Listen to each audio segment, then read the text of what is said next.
Hey everyone, it's Alyssa, or Perlerbeadmaker, and I am the newest member of CraftsLikeABoss, so I'm really excited for this collab, and I hope you guys enjoy this video. And this week's theme on CraftsLikeABoss is crafts before and now, so I'm just going to be showing you guys some duct tape creations as well as some Perlerbead creations, so let's just get started.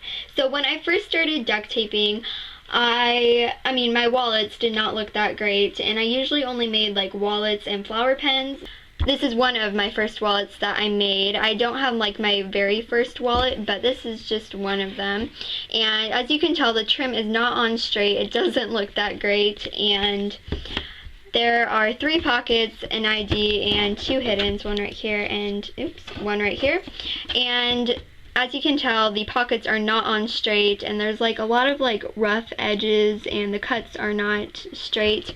And when I first started duct taping, I didn't have top loaders and I didn't know where to get them. So for a clear ID pocket, I just used a clear packaging tape, and it doesn't look that great because there's like some air bubbles, and I don't know if you guys can tell there's air bubbles, but it just, I don't know, it just kind of attracts dirt, and it really doesn't look that great.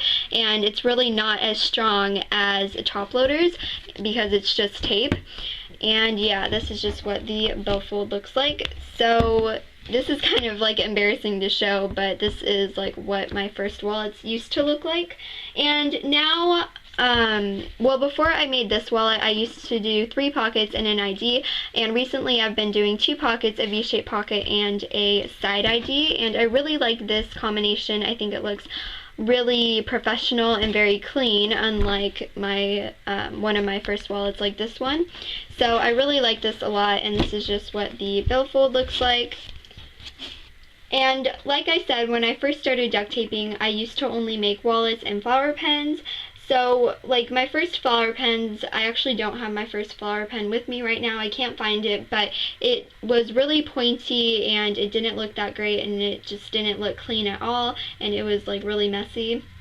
But now I make flower pens like this, and they have rounded petals, and yeah, I really like these a lot better. I think they actually look like flowers, and they're a lot more clean and nice looking.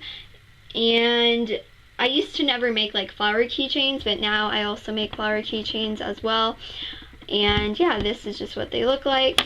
So now I'm going to show you guys some perler bead creations. So when I first started making perler beads, this is what my perler bead creations looked like, and they were under ironed. Some of them were actually over ironed, but this one in particular is under ironed, and some of the beads actually did fall off. One fell off here and one fell off on the bottom here, and these ones are like about to fall off, as you can tell. I'm just like pulling on them a little bit, and they're falling off since they're so under ironed. So yeah, and this is what one of my recent perler bead creations looks like. As you can tell, none of the beads have fallen off, and it's not under ironed or over ironed. It's just evenly ironed on both sides. So this is just what my perler bead creations look like now. So when I first started making perler bead creations, I just made like small perler bead creations, and I never used to make like 3D things. But now I've been making a lot more 3D things, and this is just a perler bead 3D Oreo. And I've also been making big creations. As I said, I didn't really make huge creations when I first started out, but now this is just a big perler bead bow, as you can tell. And I've been making a lot more big creations lately, and here's another big creation. It's just a perler bead aerial chibi. Sorry you can't see it all the way. But those are all of my crafts, and that was my video for this week's theme. Thank you guys so much for watching. Bye everyone!